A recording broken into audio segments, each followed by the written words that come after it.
If my driver hadn't taken the wrong turn that night, I would have opened my door and signed my own death sentence. I am Margaret Walsh. I am 63 years old, and this is my true story from Chicago. 6 months earlier, I stood alone beside a hospital bed in Evanston, holding my husband Thomas's hand as the machines around him went quiet. We had been married for 41 years. He had taught high school science. I had worked most of my life as a medical records specialist. When he died, the life insurance barely covered the medical bills and the funeral. What was left disappeared quickly into property taxes, utilities, and the cost of simply existing in a city that does not slow down for grief. I moved into a small aging bungalow in South Chicago that Thomas and I had bought decades earlier when the neighborhood still felt like a promise. Now the paint was peeling, the street lights flickered at night, and silence inside, the house felt heavier than noise ever had. Our son lived in Ohio. He called when he could, but we were no longer close. Grief has a way of stretching distances that already exist. At 63, retirement was not an option. I took a night position at a private medical records archive downtown. It was not a hospital. It was a quiet operation that stored civil case files, sealed depositions, and evidentiary documents for ongoing litigation.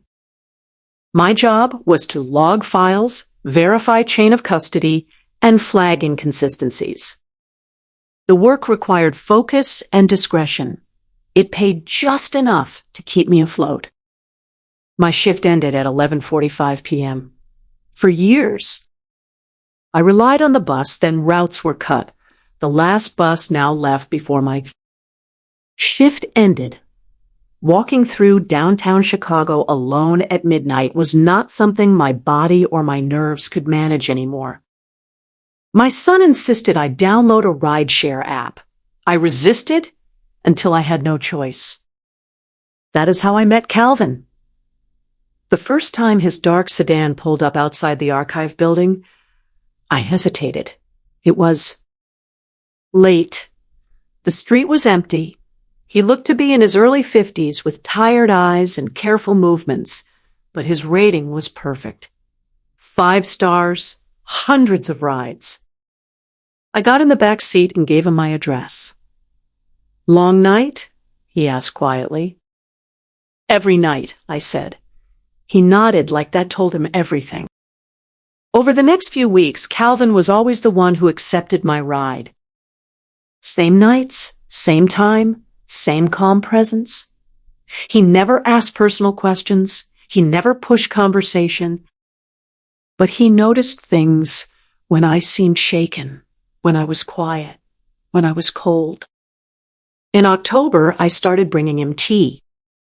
Chamomile poured into a travel cup from my own kitchen. The night shift left my hands trembling sometimes, and the warmth steadied me. One night, I handed him a second cup. "You do not have to do that," he said. "I know," I replied, "but nights are long." He accepted it with a nod that felt heavier than gratitude. By November, those 12-minute rides were the only time I spoke to another human being face to face. Calvin remembered my routine. He remembered the way my porch light flickered. He remembered which nights I locked my door twice. What I did not know was that someone else had been watching too. And the night Calvin missed my exit, the life I thought I understood finally split open. That was the night everything began. Calvin rarely spoke first, but when he did, it was never small talk. He asked questions that mattered, then waited for the answer without rushing me. Over time, I learned that silence did not make him uncomfortable. He understood it. One night, a few weeks after we first met, he told me he used to be an electrical systems technician. He worked maintenance for commercial buildings across the city for nearly 20 years. Then a scaffolding accident crushed 2 vertebrae in his lower back. The company settled. the job disappeared. Pain stayed. Driving nights paid the bills and kept him moving. It also allowed him to check on his mother every morning before sleeping. She lived alone now, her memory fading in unpredictable waves. Calvin adjusted his entire schedule around her needs. He never complained when he told me this. He spoke like a man stating facts he had already accepted. As the weeks passed, I realized something unusual. Calvin did not just remember my address. He remembered my patterns. He knew which nights I stayed late to finish audits. He noticed when my porch light was off and slowed the car before pulling up. He noticed when the street felt different. Once, as we drove past my block, he said, "There is a car parked across from your house that I have seen before." I laughed it off. Chicago is full of cars that never move. He did not argue. He simply nodded and kept driving. Another night, he asked if I ever brought work home. I told him no. Files never left the archive. Everything was logged. Everything was tracked. He seemed relieved. By December, bringing him tea had become a habit. Sometimes I brought ginger, sometimes peppermint. I did not think of it as kindness. It was routine. It was something normal in a life that no longer felt normal. One night, rain fell hard against the windshield, blurring the city into streaks of light. I mentioned how quiet my house felt now, how even the walls seemed to remember my husband's footsteps. Calvin kept his eyes on the road. "My son used to say the house sounded different when my father died," he said like it. "New?" That surprised me. "You have children?" I asked. "One," he replied. "A son. We do not speak anymore." He did not elaborate, and I did not ask. But his hands tightened slightly on the steering wheel. What I did not know then was that Calvin paid attention not only to me, but to others who mentioned me. Over the past month, he had driven a man who talked too much when drunk, a man who complained about audits, about missing files, about someone in records who was asking the wrong questions, a man who kept repeating my street name like he was memorizing it. Calvin had learned to listen years ago after failing to listen once when it mattered. That failure had cost him his son. I did not know that. Yet, I only knew that when Calvin dropped me off each night, he waited until my front door closed before driving away. I thought it was courtesy. I did not realize it was vigilance. And when he began logging license plates in his Notes app, memorizing voices, and tracking times, he did not see himself as a hero. He saw himself as a man, making sure he would not ignore the warning signs again. The night the route changed, he was already certain something was wrong. He just needed to be sure I would listen. By January, our nights followed a rhythm that felt almost scripted. I stepped out of the records archive at 11:45 sharp. The security guard nodded as I passed. Calvin's car waited in the same spot. Engine running, headlights dimmed. I slid into the back seat, set my bag down, and handed him the tea without a word. He thanked me quietly, like we had agreed long ago that words were optional. Those 12 minutes became the only part of my day that felt anchored. I learned that Calvin preferred driving nights because the city revealed itself honestly after dark. No performances, no crowds, just people trying to get home, trying to survive, trying to forget. He told me he could tell when someone was lying by how they breathed, not by what they said. Drunk passengers especially talked without realizing how much they revealed. I told him about the audit. It started innocently. A few files flagged as incomplete. A few scanned documents that did not match their physical originals. Nothing dramatic, just enough inconsistencies to make my supervisor nervous. I had been assigned to double-check archived civil cases involving elder settlements and disability claims, the kind of cases no one paid attention to once the paperwork was signed. I did not realize how carefully Calvin was listening. He asked which nights I worked late. I told him Tuesdays and Fridays were usually the worst. He nodded, storing the information somewhere behind his eyes. One evening, as we turned onto my street, I noticed a man standing under the flickering streetlight near the corner, middle-aged, baseball cap, pulled low, pretending to scroll on his phone. I mentioned it casually. Calvin slowed the car. "That man has been there before," he said. I felt a ripple of discomfort. "Are you sure?" "Yes, third time this week." I told myself it meant nothing. Chicago is full of people who do not belong anywhere and everywhere at once. Still that night, I locked my door twice. The following week, I noticed a car parked across the street from my house when I returned home. An older sedan. Windows tinted, engine cold. It stayed there overnight, gone by morning. I mentioned it to Calvin the next night. He asked for the color, the plate, state. "The damage on the rear bumper. You notice a lot," I said. "I have to," he replied.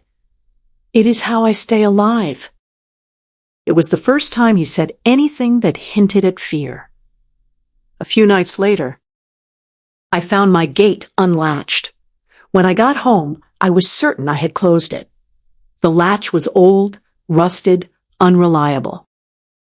I told myself it was nothing. Calvin did not like that explanation. He asked if I had noticed anything missing. I said, no. That was not entirely true. A legal pad I kept by the phone was gone. It had contained only reminders and grocery lists, but one page held notes from work, file numbers, initials, dates. I had convinced myself I misplaced it. Calvin did not try to convince me otherwise. He simply said, "If anything else feels off, you tell me immediately." The trust between us did not arrive all at once. It built quietly, layered over routine, over shared silence, over small gestures that said, "You are not invisible." What I did not know was that the man under the streetlight had been counting the minutes between my arrival and the lights going out. That the parked car belonged to someone who knew my schedule better than I did. That someone had already decided I was a liability. And what I did not know was that Calvin had already begun connecting pieces that terrified him, because the drunk man kept driving, spoke about audits. Now he spoke about records being moved. He spoke about a woman who asked too many questions, and he spoke about a house on my street like it was already an unlocked door. The night Calvin decided to act, he did not see it as bravery. He saw it as the last chance to keep another person from paying for his silence, and by then trust was no longer a choice. It was the only thing standing between routine and catastrophe. The night Calvin missed my exit, the city felt wrong before I understood why. Rain had just started, a thin, oily drizzle that turned streetlights into smeared halos. I slid into the back seat and passed him the tea, expecting the familiar right turn 2 blocks later. Instead, he stayed straight, merging into traffic that flowed away from my neighborhood. "Calvin," I said gently, "you missed Halstead." He did not answer right away. His jaw was tight, his hands held the steering wheel at 10 and 2 like he was bracing for impact. "I need you to stay calm, Margaret," he said, "and I need you to listen." My stomach dropped. Where are we going? Somewhere we can talk without being seen, he replied. Fear has a sound. It is quiet, sharp, and immediate. I heard it in my own breathing. You are scaring me, I said. I know. I am sorry. But what I am about to tell you is worse if I say it on your street. He turned into an empty office park, long closed. For the night, he parked beneath a flickering security light and shut off the engine. The sudden silence pressed in. Calvin turned to face me fully. Do you know a man named Frank Slade? He asked. The name hit me like a dropped file. I had seen it in the archive. Not often, but enough to recognize it. I swallowed. I have seen the name. Why? He exhaled slowly. I have driven him 8 times in the last 6 weeks. Always late, always drunk, always talking on the phone like he thinks the car is invisible. My pulse thudded in my ears. What does that have to do with me? Calvin unlocked his phone and held it out because last Friday night he said your full address out loud. And then he said, she is the one pulling files. She is careful, but she is not invisible. My mouth went dry. There is more, Calvin continued. He said you work nights. He said your house is empty on Tuesdays and Fridays. He said if you take anything home, it will be there. Take what home? I whispered. Files, notes, evidence. The air felt thick, like it was pressing against my chest. You cannot be serious, I said. He does not even know me. He knows your routine. Calvin said. And he knows your street. He swiped to another screen. Dates? Times, short notes. Tonight, before I picked you up, I drove past your block. He said. My heart lurched. Why? Because Frank mentioned you again yesterday. He said something about tonight being a good time. Calvin's voice dropped. His car was parked across from your house when I drove by. Engine warm. Lights off. I felt dizzy. That does not mean anything, I said, even as my hands trembled. Calvin met my eyes. I watched him get out. I watched him walk to your gate. I watched him try your front door.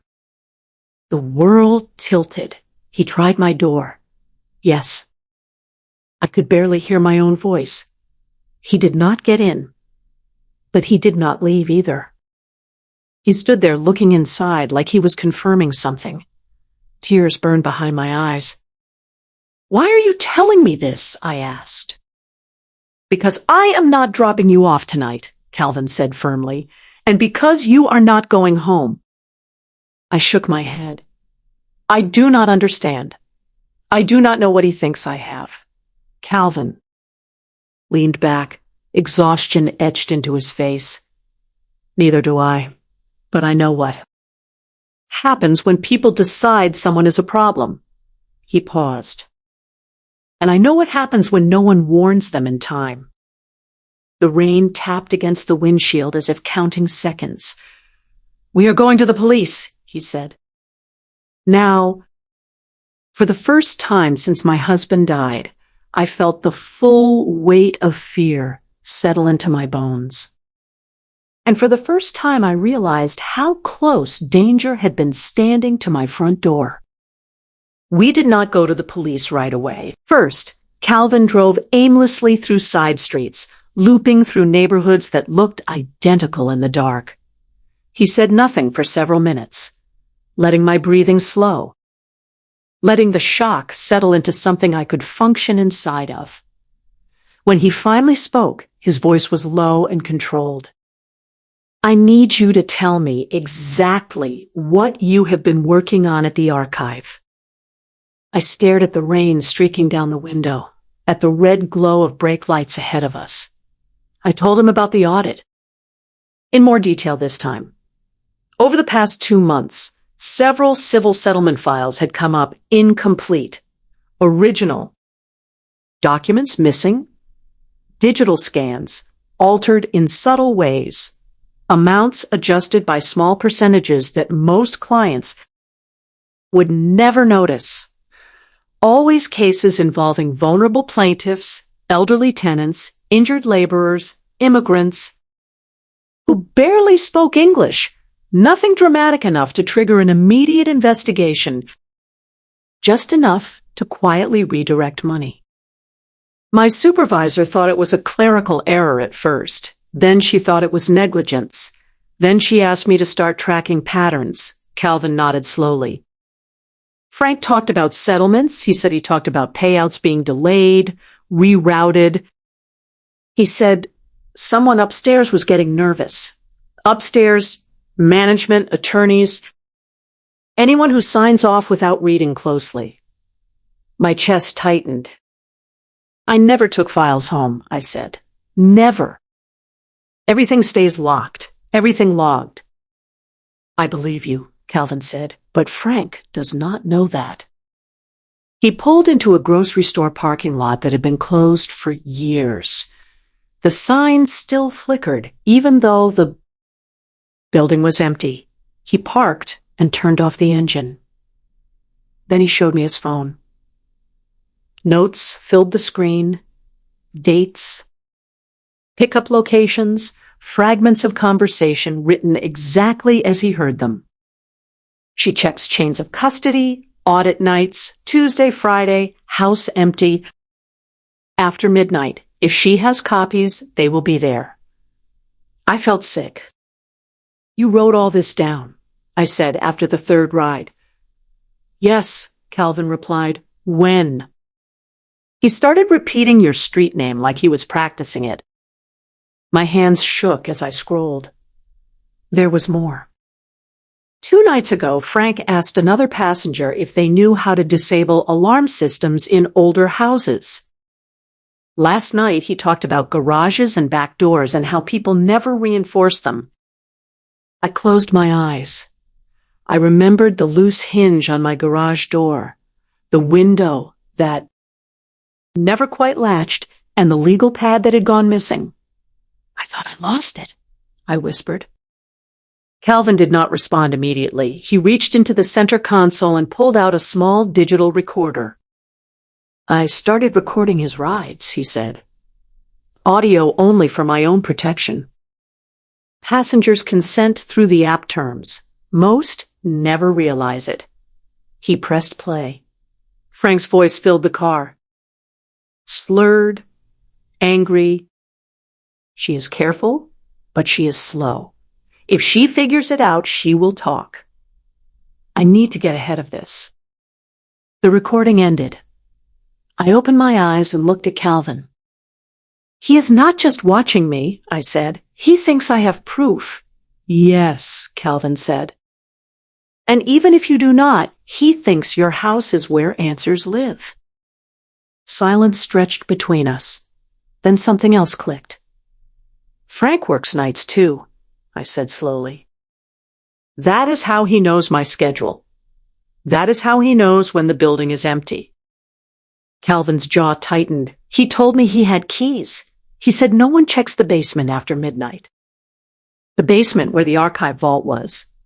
My stomach dropped. He is not just stealing files, I said. He is covering tracks, removing originals, making sure nothing can be traced back. And if you find something first, Calvin added, quietly, he believes he can find it faster at your house. The reality settled like ice. If I had gone home tonight, I would have walked into a silent house someone else had already claimed as accessible. I wrapped my arms around myself. We cannot wait, I said. Calvin nodded. No, we cannot. He started the car. This time, he did not ask where to go. We both knew. The police station lights cut through the rain ahead of us, and for the first time since this nightmare began, fear gave way to something sharper. Clarity. The police station smelled like disinfectant and burnt coffee. It was just after 1 o'clock in the morning, the kind of hour when truth slips out because everyone is too tired to pretend. Calvin and I sat side by side at a metal table, while an officer took notes, his pen scratching steadily as if he already sensed this would not be simple. I told my story first. My work, the audit, the missing files, the car across the street, the gate unlatched, the legal pad gone. Saying it out loud made it real in a way my mind had resisted until now. Then Calvin spoke. He handed over his phone, his notes, the dates and times, the audio recordings. The officer's expression changed when Frank's voice filled the room. Not shock, recognition. He stepped out and returned with a detective whose hair was mostly gray and whose eyes missed nothing. Frank Slade. Works contract security, the detective said slowly. Night coverage, rotating sites. My breath caught. Security, where? I asked. The detective met my gaze. Your archive building and 2 other facilities tied to civil litigation storage. The room seemed to tilt. He has keys? I whispered. Yes, the detective said. Limited access, enough to move around unnoticed. I felt something inside me break open. That is why the files vanished without alarms. That is why the logs looked clean. He was not breaking in. He belonged there. The detective leaned forward. There is something else. Frank Slade did not choose you randomly. He slid a photograph across the table. Old one. A group of men standing in front of a courthouse years ago. I recognized one face immediately. My husband, Thomas, stood in the photo. Younger, arm around another man. Frank Slade. I stared at it, my chest tight. They worked together years ago, the detective said. Your husband testified in a civil fraud case that cost Slade his contractor license. He was blacklisted after that. Career ruined. I felt sick. Thomas never told me that name, I said. He never talked about it. He probably thought it was over, the detective replied. Slade did not. The realization crashed down. This was not just about files or money. This was personal. He followed you because of where you work, the detective continued. But when he realized who you were married to, you became something else, a risk and an opportunity. My hands shook. The detective stood. We are getting a warrant now for his residence, his storage units, his vehicle. Officers moved fast after that. Radios crackled, doors opened and closed. Calvin stayed with me while everything accelerated beyond my ability to process. 2 hours later, the detective returned. They found hundreds of altered legal documents, he said. Originals removed, replacement pages fabricated, evidence of settlement diversions exceeding $500,000. My stomach dropped. And in his garage, he added, they found printed photos of your house, your gate, your back door, notes about your schedule, and a list labeled contingency. I could barely breathe. What was on it? I asked. Your name, the detective said, and a date. Tonight. Silence swallowed the room. He was planning to confront you, the detective continued, to search your house, to intimidate you if necessary, to silence you. The words felt unreal. We intercepted him on his way back. The detective said he is in custody. I covered my face and sobbed, the sound raw and uncontrollable. Calvin did not speak. He simply placed his hand on the table near mine, close enough that I could feel the warmth. You are safe now, the detective said. I did not feel safe. I felt like I had just stepped away from the edge of something that would have erased me entirely. And I knew with absolute certainty that if Calvin had not missed my exit, there would be no story left to tell. The weeks that followed felt unreal, like living inside someone else's memory. I did not go back to my house right away. The police placed me in a small hotel under temporary protection while they finished their investigation. Officers escorted me when I needed clothes or documents. My quiet life had become evidence. Frank Slade's arrest did not make the fear disappear. It sharpened it. I replayed every night in my mind, every routine I had believed was harmless. I wondered how long he had been watching. I wondered how close I had come to opening my door to him without ever knowing why. The investigation widened quickly. The archive building was sealed for 2 days. Federal investigators joined the case. They uncovered a network of altered civil case files tied to multiple shell accounts, money siphoned from settlements meant for people who could not afford lawyers or second chances. Slade had not acted alone at first, but he was the only one arrogant enough to keep going after others backed out. And then he was the only one reckless enough to let alcohol loosen his mouth in the wrong car. Calvin gave his statement twice, once to local detectives, once to federal agents. His notes became a timeline. His recordings became a backbone. When the case went to trial, the courtroom was quiet in a way that felt heavy rather than respectful. I took the stand on the third day. I told the jury about my job, about the audit, about the missing files, about the man under the streetlight and the car that never moved. My voice shook when I described the night Calvin missed my exit and told me not to go home. Across the room, Frank Slade stared at the table. He never looked at me.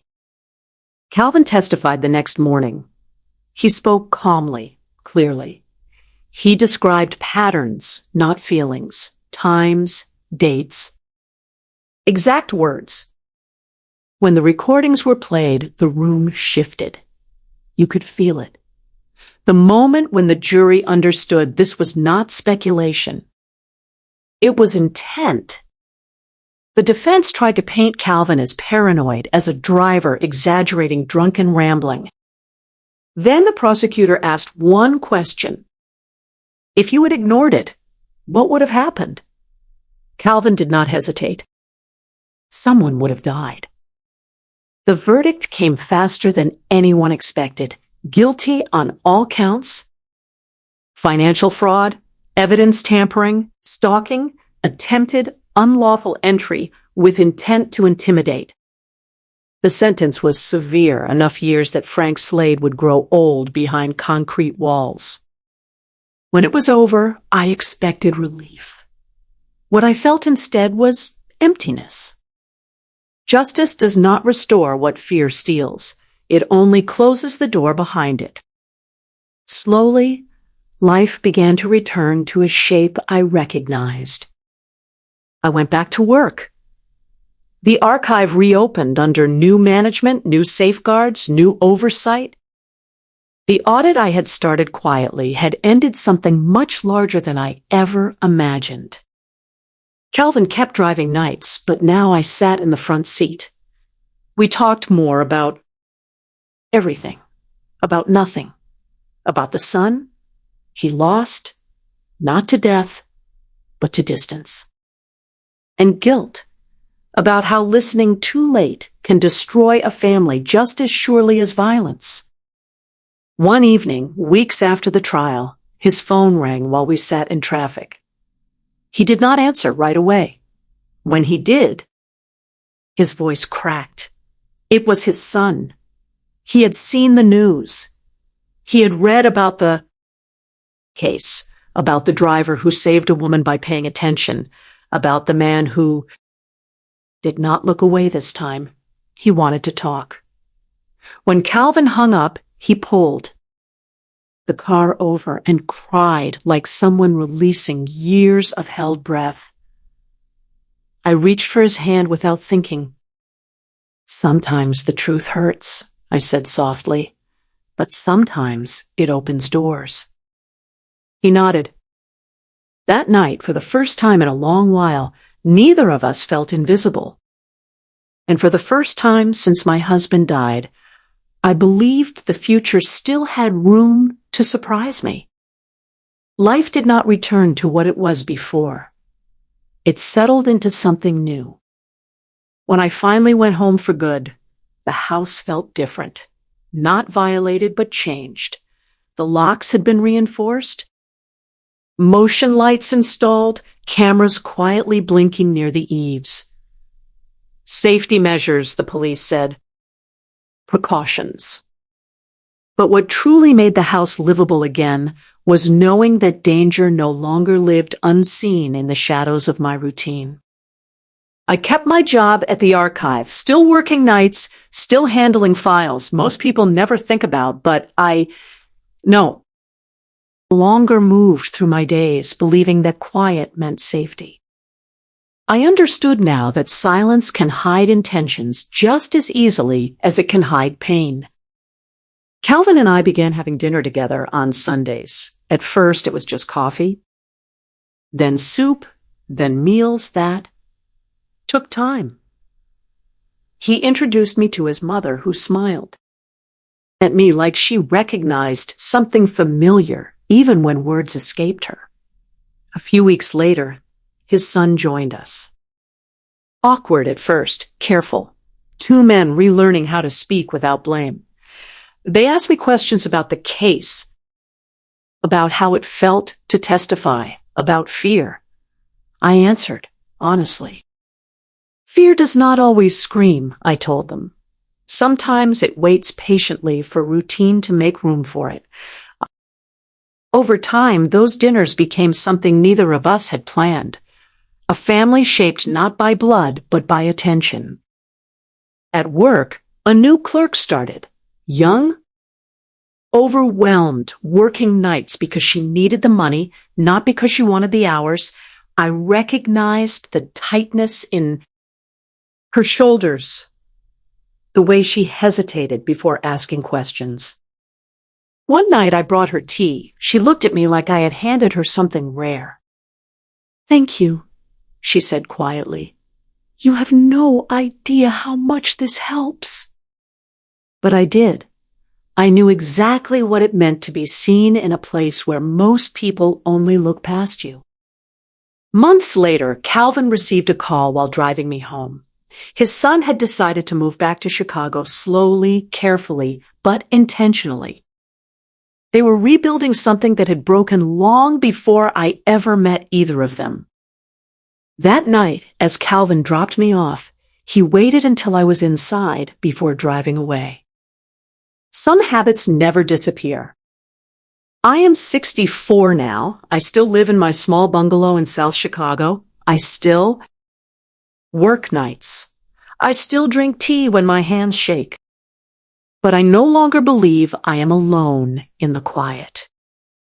I think often about how easily this story could have ended differently if I had not spoken to my driver, if I had not offered a cup of tea, if Calvin had not learned to listen when others looked away.